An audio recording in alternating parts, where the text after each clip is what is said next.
ما شرفها.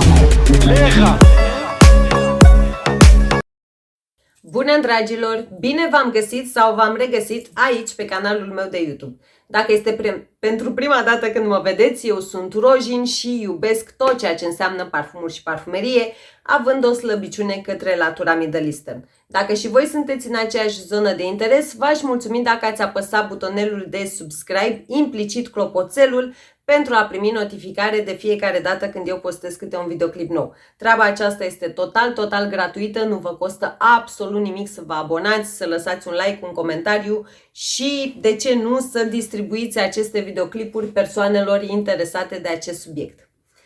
Eu acum când filmez suntem luni, 18 noiembrie și My Scent of the Day, parfumul zilei mele de astăzi, vine de la Haifa Perfumes. Și da, eu nu mai am codul aici, dar o să vi-l inserez pe undeva pe ecran. Este reinterpretarea lor pentru Insolence de la Guerlain. Beci vechi, da? Atenție! Inspirația aceasta de la Haifa este strict cu și despre beciul vechi de la Guerlain. V-am vorbit în acest videoclip, eu am beciul vechi de la Guerlain, Insolence, însă ador, pur și simplu ador inspirația celor de la Haifa, deoarece se apropie extrem de mult. Nu vreau să spun 90%, nu vreau să spun 95%, nu vreau să spun 99%. Mergeți personal dumneavoastră în locațiile fizice ale celor de la Haifa Perfumes. Vă las aici pe ecran, dar de altfel puteți găsi pe pagina lor de Facebook punctele lor, magazinele lor fizice. Mergeți dumneavoastră și testați singurele și vă veți convinge că nu vă mint. Lăsați-mi și mie în secțiunea comentarii ce parfum purtați dumneavoastră în momentul în care veți vedea acest videoclip. Și astăzi, cu toate că eu v-am făcut aici acest videoclip dintre Athena versus Burberry Goddess, astăzi avem triada completă, dacă doriți, dacă mă pot exprima așa, și anume Angam de la Lattafa, Burberry Goddess și Athena de la Maison Alhambra.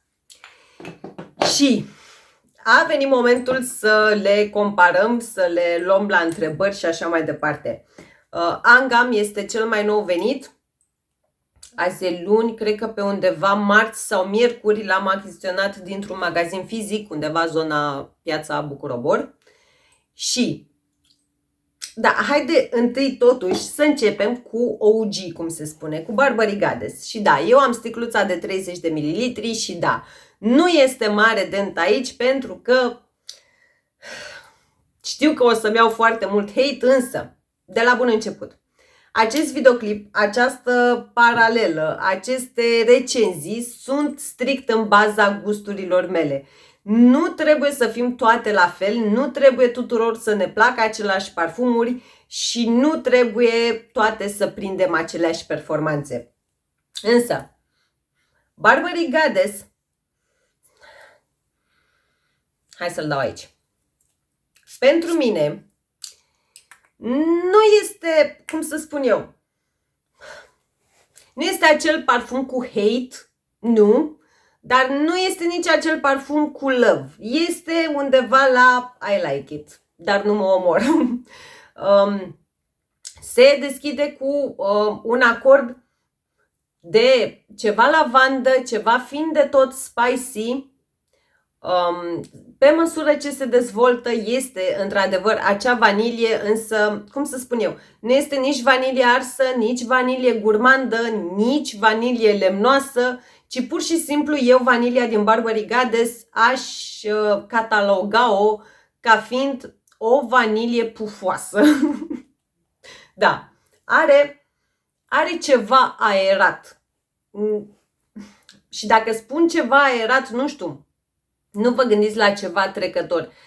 Bine, pe pielea mea Burberry Goddess nu strălucește, poate nu-și arată, nu mă vrea el pe mine sau pielea mea nu-l vrea pe el, deoarece pe pielea mea stă pur și simplu undeva la 5-6 ore, prin absurd 6 ore.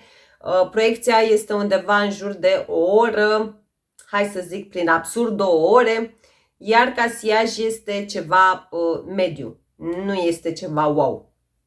Ca profil olfactiv, chiar dacă iubesc acordul de vanilie în parfumuri, exact cum v-am spus, nu este o vanilie care să vină cu ceva, nu e acea vanilie complicată pe care o iubesc eu. Nu, este o vanilie pufoasă, drăguță, pentru mine un parfum de zi cu zi, pentru mine este acel parfum pe care l-aș folosi, nu știu, la job, la cumpărături, când ies cu juniorul în parc și așa mai departe. Nu e ceva care să-mi dea lumea peste cap, nu e ceva complicat, nu e ceva wow. Da, pe măsură ce se dezvoltă, treptat se resimte și un fin de tot acord de cacao, însă nu este, cum să spun eu, nu e ca și cum deschizi o pungă cu cacao pudră și îți îndești nasul în ea. În momentul în care faci treaba aceasta, ați văzut, acordul de cacao are și ceva, un subton fin amar, dacă mă pot exprima așa, pe când acordul de cacao de aici este ușor îndulcit. Dacă doriți, este ca și cum ai avea cookies de vanilie cu ceva cacao. Da? Deci resimți acordul de cacao, însă nu îl resimți la pachet cu acea amăreală specifică, dacă doriți. Bun. Pe de altă parte avem Athena de la Maison Alhambra și da, ca să înțelegeți că eu aici pur și simplu mai am decât o picătură, dar mai avem o sticlă. Că de ce nu? A mie mi piace. Și preferatul meu categoric rămâne Athena de la Maison Alhambra, vă spun de la bun început, pentru că este, gata, este inspirat, resimți, și cred că am dat cam mult. Da, am dat cam mult. Da, te duce, clar, te duce în zona lui Barbary Goddess, însă, de la bun început, lavanda din deschidere, împreună cu acordul acela spicy, cu fin de tot subton verde, este mai pronunțată în Athena. Chestie care mie îmi place enorm. Pe mine nu mă deranjează acordul de lavandă în parfumuri, nu-mi displace, indiferent că vorbim de parfumuri marketate ca fiind de damă sau marketate ca fiind masculine, lavanda în parfumuri nu mă deranjează. Și ca să înțelegeți lucrul acesta, nu știu, ador Libre de la ISL, am 2 sticle din acela, vorbesc de OG, pentru că și acolo, cel puțin, deschiderea de aici e ceva ce mă duce fiind de tot cu gândul către Libre. Duoul acesta de vanilie și lavandă. Ei bine, Athena, pe lângă faptul că are această deschidere mai in your face față de Barbary Goddess, pe măsură ce se dezvoltă, eu una personal resimt aici un acord ce mă duce cu gândul către o iasomie, însă nu este un acord floral și atât. Este ca și cum miroși o iasomie, dar ai și ceva dulceață fructată. Nu este o dulceață florală, ceea ce resimt eu aici. Chestie pe care nu o percep nici în Barbary Goddess, nici în Angam de la Lattafa. Acesta cred că este twistul specific lui Athena de la Maison Alhambra. Și da, mă umflă și râsul pentru că clipul acesta este ceva de genul Lattafa versus Barbary, deoarece Maison Alhambra este casă subsidiară Lattafa, de altfel cum este și Vurv și mai care, doamne, Rave, Mamlakt Al Oud și Volare. Ultimele 2 le puteți găsi doar pe site-ul celor de la Dubai Collection. Dar, revenind la oile noastre, nu știu, eu una cu siguranță prefer și voi rămâne în continuare fidelă Athenei, deoarece și la capitolul performanțe face casă foarte bună cu mine. Persistența pe piele este, țineți-vă bine, pe pielea mea în cantitate aplicată de mine și la felul în care am eu grijă de pielea mea să fie hidratată și așa mai departe. Athena pe pielea mea este undeva la 8-9 ore. Da? 8-9 ore. Proiecția Athenei este undeva la 2-3 ore. Nu știu, pentru mine este mai mult decât perfect, mai mult decât decent, ținând cont și de prețul plătit.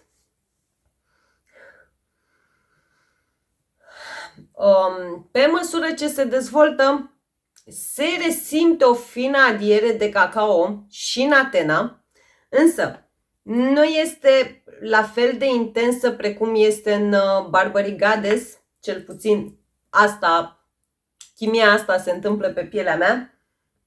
Da, este acel acord de cacao, însă este mai domolit. Nu știu, se aseamănă, da, clar, vorbim de același profil olfactiv, însă ador twistul pe care îl are Atena, da? Ador deschiderea aceea mult mai spicy, subtonul acela fiind de tot verde, dulceața aceea fructată, da, pe mine una m-a cucerit. Iar Angam, nu v-am arătat, da. Angam vine în această cutie, este genul de cutie normală, nu prezentare tip casetă, nu absolut nimic. De asemenea, precum și Atena vine în aceeași cutie normală, de altfel, precum și Barbary Goddess vine într-o cutie normală. Nu avem prezentări tip casetă sau așa mai departe. Sticluța este foarte, foarte faină, în opinia mea. Am înțeles faptul că Angam în limba arabă înseamnă muzică. Partea aceasta de aici este plastic, din păcate, da? Și față și spate. Capacul este tot din plastic, însă în interior are ceva, au adăugat ceva aici care îți lasă senzația de greu. Dar el de fapt este plastic. Ei bine, nu ne deranjează, deoarece și capacul Atenei este din plastic. De altfel, și capacul lui Barbary Goddess este tot plastic, dar, din nou, are ceva ce îi dă greutate în interior. Ei bine, ca atomizor, Angam, în opinia mea, stă o idee mai slăbuț decât Atena. Chestie care nu mă așteptam, deoarece Maison Alhambra este subdiviziunea de buget a casei Latafa, din ceea ce știu eu. Iar în deschidere, lavanda, acordul de lavandă din Angam este mai domolit chiar decât cel din Barbary Goddess. Și spun chiar decât cel din Barbary Goddess pentru că categoric nu se poate compara cu explozia din deschiderea Atenei. Acea explozie de lavandă, de chestie fiind de tot spicy cu subton verde. Nu. În Angam ai o adiere de lavandă în deschidere, apoi din start își face apariția acordul de vanilie. Cel puțin asta se întâmplă pe pielea mea și asta îmi transmite mie nasul meu, dacă doriți. Nu știu, ai senzația în Angam este vanilie, dar categoric este o vanilie mai evidentă, mai pronunțată, dacă doriți, față de vanilia din Barbary Goddess. Și, cum să spun eu, Angam îți lasă senzația, pe măsură ce se dezvoltă, că pur și simplu îți lasă senzația că ești în fața cuptorului, deschizi ușa cuptorului și scoți de acolo o tavă mare de cookies cu vanilie și, cum să spun eu, ai undeva în bucătărie, dar în fundal, 2-3 fire de lavandă într-o vază. De ce spun neapărat și de ce accentuez pe faptul că îți lasă senzația că scoți din cuptor o tavă mare de cookies cu vanilie? Pentru că vanilia din Angam față de vanilia din Barbary Goddess este, exact cum v-am spus, mai puternică, mai învăluitoare și are un fin de tot subton cald. Nu știu, e ceva ce mă duce cu gândul către genul acela de vanilie caldă, dacă are sens. Iar pe măsură ce se dezvoltă, acordul de cacao din Barbary Goddess și din Atena, în Angam este înlocuit de praline cu ciocolată. pur și simplu te duce cu gândul către, ai în fața ochilor o farfuriuță cu praline cu ciocolată. Asta mi inspiră mie. Asta este chimia mea, așa l-am descusut eu până în momentul de față. Și da, chiar dacă are aproape o săptămână, l-am tot purtat ca să, nu știu, ca să-l descompun pe bucăți, ca să vin și să vă spun ceva concret. Dar, către dry down-ul final, se întâmplă o chestie în acest angam. Vanilia de aici, exact cum v-am spus, chiar de la prima pulverizare, vanilia mi se pare mai multă vanilie în amgam decât angam. În angam percep mai multă vanilie față de Burberry Goddess, însă în dry down-ul final, și am testat chestia asta ca să înțeleg dacă e doar în capul meu, dacă am înnebunit eu sau dacă într-adevăr așa se întâmplă. Ei bine, în dry down-ul final, angam miroase ca și cum ai pulverizat Burberry Goddess pe piele, să spunem 4 pufuri, și vă explic de ce imediat, și pe deasupra vii cu un puf din Kayali Vanilla 28. Nu știu, dry down-ul final al lui angam, pentru mine, asta înseamnă.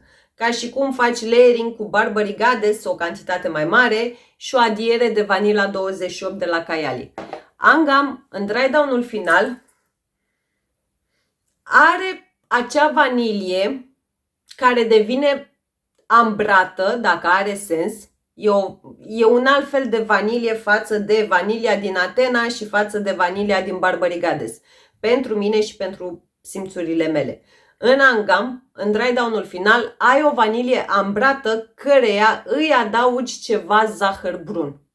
Pur și simplu asta este impresia mea și experiența mea în legătură cu acest parfum. Ca performanțe, angam, din păcate, pe mine și pe pielea mea, da, deci strict e vorba de mine, stă mai prost față de Atena. E drept. Nu are o săptămână. Are câteva zile, nu are o săptămână. Oricum, acum o să-l las în pace o perioadă și voi reveni în legătură cu performanțele sale, vedem dacă se schimbă ceva.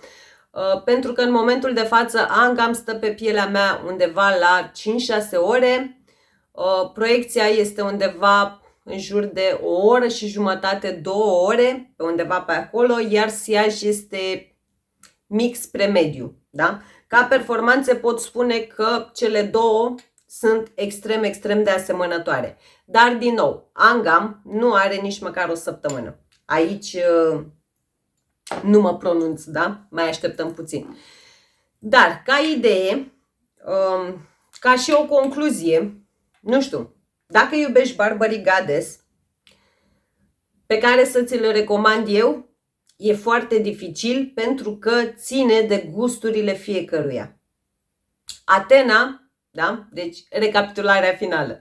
Atena se resimte foarte, foarte clar ADN-ul lui Burberry Goddess, însă Atena are acea vanilie, cum să spun eu, în primul și în primul rând, ca parfum, are acea deschidere mai puternică. Lavanda din deschidere se simte mai tare. Acordul acela spicy cu subton verde se resimte mai puternic față de Burberry Goddess. Iar pe măsură ce se dezvoltă, exact cum v-am spus, nu știu, accentul, cel puțin în opinia mea și după experiența mea, accentul se pune pe o floare, pe o iasomie, mai exact, pe un fir de iasomie dacă doriți, dar cu ceva dulceață fructată. Are o dulceață fructată acest Atena. Performanțele sunt mai mult decât ce trebuie, între ghilimele, cum se spune, ținând cont și de prețul său. Angam, pe partea cealaltă, nu știu, nu este un parfum rău, da? Deci nu mă înțelegeți greșit. Nu pot spune că, vai, îl detest sau nu-mi place sau mă văd purtând angam, însă nu ca parfum de sine stătător. Angam pentru mine este aceeași experiență, dacă doriți, precum este Burberry Goddess. Adică Aș purta Burberry Goddess doar ca parfum de sine stătător, nu știu, doar atunci când nu ies afară din casă. Angam de asemenea. Îl pot purta ca parfum de sine stătător doar atunci când nu ies din casă. Dacă inițial am crezut că Athena va face parte din același... voi avea aceleași sentimente și pentru Athena, ei bine, Athena îl port ca parfum de sine stătător. Nu mă deranjează, mi se pare ok, mi se pare îndeajuns pentru ce pretenții am eu și pentru ce gusturi am eu. Pe când acestea două, nu. Exact cum v-am spus, nu le urăsc, dar nu sunt o dragoste atât de mare. Nu, dragostea mea se numește Athena din această trilogie, dacă doriți. Dar da, Angam, cred, datorită acestui twist, datorită faptului că vanilia de aici este o idee mai pronunțată și mai frumos evidențiată decât vanilia din Burberry Goddess, datorită acelui subton ambrat, nu știu, cred că va merge în mult mai multe combinații, în mult mai multe variante de layering. Dar nu știu ce să spun. Adică nu știu pe care să vi-l recomand. Depinde de ceea ce preferați dumneavoastră. Dacă sunteți ca mine cu chestii mai spicy și cu altceva într-un parfum, cu siguranță veți alege Athena. Dacă sunteți pe genul clasic, dacă doriți, sau foarte apropiat de parfumeria de designer, cu siguranță veți alege Angam. Nu știu. Însă, pentru mine cam asta este experiența în legătură cu aceste două parfumuri. Categoric nu pleacă niciunul de la mine, toate vor rămâne în continuare cu mine. Voi vedea și dacă eu o să fac un clip de tipul short, să văd cam ce combinații de layering reușesc să scot cu acest Angam. Dar, exact cum v-am spus, preferatul meu în continuare rămâne Athena. Lăsați-mi și mie, vă rog, în secțiunea comentarii, nu știu, știu că sunt foarte multe iubitoare ale lui Burberry Goddess.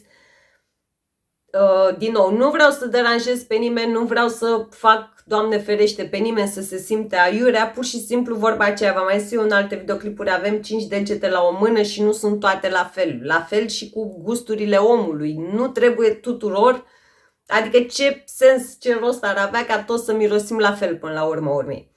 Dacă aveți Burberry Goddess și dacă ați testat sau aveți și vreuna din aceste două variante, Angam de la Lattafa sau Athena de la Maison Alhambra, lăsați-mi și mie experiența dumneavoastră în secțiunea comentarii.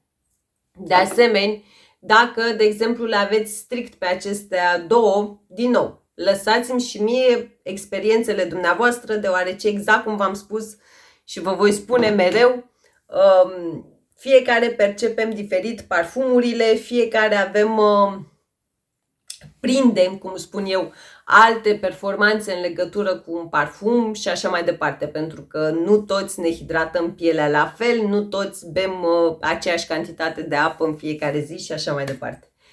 Bun, vă mulțumesc din suflet dacă ați rămas cu mine până la final. Athena, la un simplu search pe Google, este pe absolut orice site. Angam de la Lattafa nu vă pot lăsa link, deoarece v-am spus, este un magazin fizic în zona Piața Bucur-Obor, Pasaj mai exact. De acolo l-am achiziționat eu pe al meu, dar oricum se găsește și acesta în online.